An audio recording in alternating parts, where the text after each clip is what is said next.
ملک میں انتخابات کی تیاریاں زور و شور سے جاری ہو چکی ہیں۔ الیکشن کمیشن کے جو دفاتر ہیں، ملک بھر کے جو الیکشن کمیشن کے دفاتر ہیں، ان میں گہما گہمی اپنے عروج پر پہنچ چکی ہے۔ IPP والے بھی جہاں جہاں سے ان کو جو بھی مل رہا ہے وہ لے رہے ہیں۔ ظاہر نئی جماعت ہے، ان کو لوگوں کی بڑی ضرورت ہے، تو وہ جسے کہتے ہیں نا، وہ ان کے پاس جو بھی آ جائے وہ اس کو بسم اللہ کرتے ہوئے جوائن کرا لے۔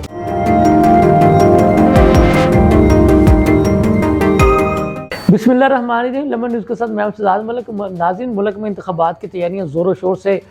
جاری ہو چکی ہیں۔ الیکشن کمیشن کے جو دفاتر ہیں، ملک بھر کے جو الیکشن کمیشن کے دفاتر ہیں، ان میں گہما گہمی اپنے عروج پر پہنچ چکی ہے۔ کاغذات نامزدگی حاصل کرنے کا سلسلہ شروع ہو چکا ہے۔ اپنا جو بڑے جو قائدین ہیں، ان کے جو کاغذات نامزدگی جو ہیں، ان کے نامزد کردہ جو لوگ ہیں وہ وصول کر رہے ہیں، کیونکہ ظاہر کاغذات جو وصولی ہے وہ تو کوئی بھی کر سکتا ہے۔ کسی کو بھی آپ اپنا نامنی بنا کے بھیج سکتے ہیں، اپنے پرائیویٹ سیکٹری کو، اپنے وکلاء میں سے کسی کو۔ ہاں، البتہ جب آپ نے کاغذات نامزدگی جمع کروانے ہیں یا اسکروٹنی کا عمل ہوتا ہے، اس میں امیدوار کا خود جو ہے وہ الیکشن کمیشن کے روبرو پیش ہونا ضروری ہے، چونکہ اس وقت ابھی ابتدائی مرحلہ ہے۔ یہ پہلا مرحلہ ہوتا ہے کہ کاغذات نامزدگی کو وصول کرنا، حاصل کرنا۔ وہ کاغذات نامزدگی لینے کے بعد آپ نے، ہر جو کینڈیڈیٹ ہوتا ہے جو الیکشن لڑنے کا خواہش مند ہوتا ہے، وہ اپنے اپنے وکلاء کے ساتھ مل کر ان کاغذات کو فل اپ کرتا ہے، تاکہ کوئی اس میں کوئی آئینی قانونی جو ہوتی ہے نا، کوئی قانونی نکات ہوتے ہیں، وہ ان کو اگر سمجھ نہ آ سکے تو جو ہمارے جو قانونی ماہرین ہیں وہ ظاہر وکلاء ہوتے ہیں، تو ان کے ساتھ مل کر وہ فل اپ کرتے ہیں۔ فل اپ کرنے کے بعد وہ پھر جمع کروانے کا مرحلہ ہوتا ہے۔ تو کاغذات جو ہے وہ ٹکٹ آپ کو ملے نہ ملے وہ آپ نے لے لینے ہوتے ہیں۔ تو لیکن کینڈیڈیٹ وہی ہوتا ہے کہ جس کو پھر جو بھی اس کی جو پارٹی جو ہوتی ہے وہ ٹکٹ دے، لیکن اگر وہ اس کو ٹکٹ نہیں بھی دیتی اور لیکن ان کے اگر کاغذات وہ لے کے جمع کروا لیتے ہیں، تو پھر وہ ٹکٹ نہ جمع کروانے والے جو اراکین ہوتے ہیں وہ پھر اپنے مقررہ تاریخ تک اپنے اگر کاغذات نامزدگی کو واپس نہیں لیتے، تو پھر ایسے امیدواروں کو آزاد امیدوار تصور کیا جاتا ہے۔ بہرحال ابھی تو خیر چونکہ ٹائم ہے، تو اسی لیے ابھی سیاسی جماعتوں کی طرف سے امیدواروں کو فائنل کرنے کا عمل بھی جاری ہے۔ مسلم لیگ نون جو ہے وہ روزانہ کی بنیاد پر آپ کہہ لیں کہ وہ کر رہی ہے انٹرویوز، چونکہ الیکشن شیڈول آ چکا ہے۔ انہوں نے کچھ ڈیٹیں ذرا آپ کہہ لیں ذرا تھوڑی سی آرام سے دی ہوئی تھی، کیونکہ پہلے تو پتہ ہی نہیں تھا نا کہ الیکشن شیڈول کب آنا ہے کب نہیں۔ اب چونکہ الیکشن شیڈول آ چکا، انہوں نے اپنے کچھ جو ٹکٹوں کی تقسیم کے حوالے سے جو اجلاس ان کو ری شیڈول کیا۔ آج ان کی جو ویمن ونگ کی جو ہے نا میٹنگ تھی مخصوص نشستوں پر، ان کے انٹرویوز کیے گئے۔ کچھ نئی خواتین کا بھی مسلم لیگ نون میں اضافہ ہوا ہے۔ نوشین افتخار صاحبہ نے جو ہے وہ مسلم لیگ نون کو جوائن کیا۔ انہوں نے مسلم لیگ نون کی جو اہم رہنما عظمیٰ بخاری صاحبہ کے ساتھ مل کے پریس کانفرنس بھی کی اور اعلان کیا مسلم لیگ نون میں، انہوں نے ان کو ویلکم کیا۔ ناظرین، کل جب بلاول بھٹو زرداری صاحب اپنی پارٹی کے مناٹی ونگ پنجاب کے جو نائب صدر ہیں ایڈمن سہوترا، ان کے والد کی عیادت کے لیے جب ان کی رہائش کا مریم نشاط کالونی کینٹ والٹن روڈ پر گئے، تو ایڈمن سہوترا کے چونکہ وہ مناٹی کا ایک لیڈر ہے اور ایک آپ کہہ لینا ایک بنیادی ورکر ہے، گراس روٹ لیول میں اس کی بڑی روٹس ہیں، جڑیں ہیں، تو اس نے اس موقع پر اب جب اس نے لوگوں کو بتایا کہ جی ان کے جو چیئرمین ہیں، ان کے جو قائد ہیں، وہ ان کا دکھ بانٹنے کے لیے ان کے گھر پر تشریف لا رہے ہیں، تو ان کی جو مسیحی برادری آپ کہہ لیں اور حلقہ کے جو لوگوں کی جو سینکڑوں کی جو تعداد تھی وہ بھی امڑ آئی۔ تو وہ رش اس قدر تھا کہ بلاول بھٹو زرداری صاحب کو ان کے گھر تک پہنچنے میں کافی منٹ لگ گئے، کافی دیر لگ گئی، اور وہاں چونکہ سینکڑوں لوگ سے تو پھر انہوں نے وزیر اعظم بلاول بھٹو زرداری کے نعرے بھی بلند کر دیے۔ تو اس عوام کے اس جوش اور ولولے کو دیکھتے ہوئے بلاول بھٹو زرداری صاحب اپنی گاڑی سے باہر آئے اور انہوں نے پھر اس مجمع سے، اس عوام سے، استقبال کے لیے آنے والے لوگوں سے خطاب فرمایا، ان کا شکریہ ادا کیا اور انہیں کہا کہ جی آپ کی مہربانی کہ آپ لوگ یہاں تشریف لائے، اور انہوں نے اس موقع پر عوام سے کہا کہ یہ ایڈمن میرا نمائندہ ہے، آپ اس کو بھی کامیاب کرائیں اور مجھے بھی کامیاب کرائیں، اور اگر مجھے آ کر موقع ملا تو جیسے میری پارٹی کو، میرے نانا کو، میری والدہ کو، میرے والد کو یہ کریڈٹ جاتا ہے کہ ہم نے اپنے ہر دور حکومت میں مسیحیوں کے لیے، منارٹیز کے لیے کام کیا، تو اس مرتبہ بھی اگر ہمیں حکومت ملتی ہے تو ہم منارٹیز کے لیے خاص کام کریں گے۔ تو ناظرین، IPP کے جو لوگ ہیں وہ بھی زور و شور سے تیاریاں ان کی جاری ہیں۔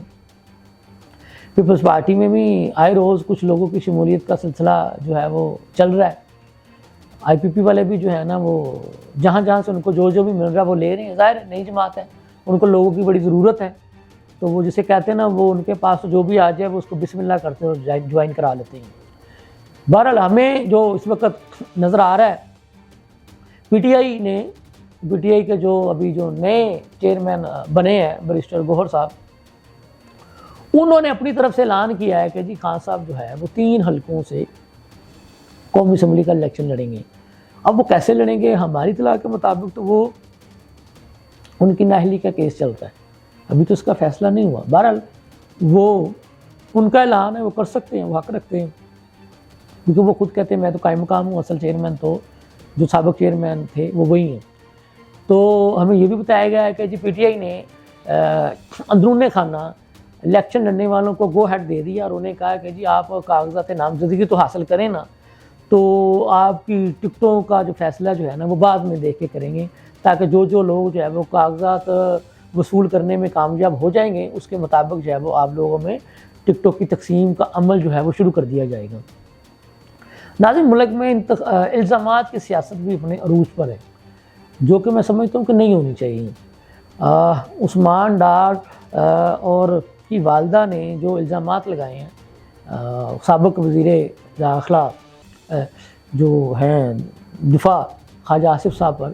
انہوں نے خواجہ آصف صاحب نے تو اس کی تردید کر دی. انہوں نے کہا کہ جی میرا تو اس میں کسی قسم کا کوئی رول نہیں ہے. میں سمجھتا ہوں کہ سیاست میں ماؤں بہنوں کو نہیں گھسیٹنا چاہیے اور الزامات کی سیاست سے بھی گریز کرنا چاہیے. سیاست میں مائیں بہنیں سب کی ایک ہوتی ہیں اور ان کی عزت جو ہے وہ ہم سب کا فرض بنتا ہے. تو ہمیں کوشش کرنی چاہیے کہ الزامات کی سیاست سے اور سیاست میں ماؤں بہنوں کو لانے کی سیاست سے گریز کیا جائے, ایک دوسرے کو عزت دی جائے, عزت و احترام کے ساتھ آگے بڑھا جائے. ہاں, الیکشن کا شیڈول آ چکا ہے, آپ عوام میں جائیں, عوام کو فیصلہ کرنے دیا جائے, عوام جس کو منتخب کریں پھر اس کو حکومت پوری کرنے کا بھی موقع دیا جائے, لیکن ایک دوسرے پر کیچڑ اچھالنے سے گریز کیا جائے. یہاں مجھے یہ بات کہنے میں کوئی آر نہیں ہے کہ افسوس سے کہنا پڑے گا کہ سابق چیئرمین پی ٹی آئی نے جو گالی گلوچ کا, الزامات کا, بدتمیزی کا, اپنے سیاسی مخالفین کے نام بگاڑ کر لینے کا جلسے جلوسوں میں جو کلچر متعارف کروایا تھا, وہ اس قدر آگے بڑھ چکا ہے کہ اب ان کے جو ورکر ہیں نا وہ اس سے پیچھے ہٹنے کو تیار نہیں ہیں. شاید اسی وجہ سے ان کے جو سابق چیئرمین پی ٹی آئی کے جو سیاسی مخالفین تھے, انہوں نے انہی بنا پہ ان کو سیاسی فتنہ قرار دیا تھا کہ جی انہوں نے سیاست میں جو ہے وہ فتنہ بازی کو متعارف کروایا ہے, جو کہ میں سمجھتا ہوں نہیں ہونا چاہیے. برداشت کریں, ہاں تعمیری سیاست کریں,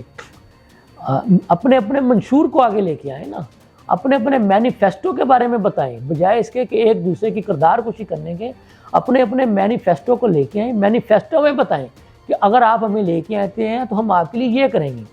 جیسا سابق چیئرمین پی ٹی آئی نہیں بھلے چلیں, انہوں نے سہانے سپنے دکھائے تھے, 1 کروڑ نوکریاں دوں گا, 50 لاکھ گھر بنا کے دوں گا, یہ سہانا سپنا تھا,